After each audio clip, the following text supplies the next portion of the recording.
आधी मम्मी आहे का रे घरी? हो आहे ना घरात, आणतो बोलून, बसा तोपर्यंत.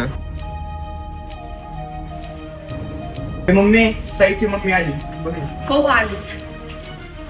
या ना आधी जबर एक खुर्ची घेऊन ये. काय मग कस काय येणं केलं आज? काय नाही असं बोलायचं होतं. बोल ना. कशी आहेस? मी ठीक आहे, तू कशी आहे? मी पण मस्त. पोरं पण चांगलं आहे. काय नाही थोडं बोलायचं होतं. बोल ना. अगं ते साईसाठी गौरीची मुलगी बघायला जायचंय ना. अंजली का? हा तर ते कशी आहे काय आहे ते विचारायचं. खूप चांगलं स्वभाव आहे तुझा.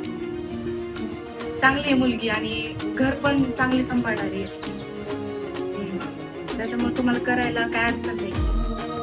बघायला जायचं होतं. येणार आहे ते उद्या बघायला, मग तू पण ये त्यांच्यासोबत. हो हो ये ये. चल येऊ का मग मी? हो चालेल.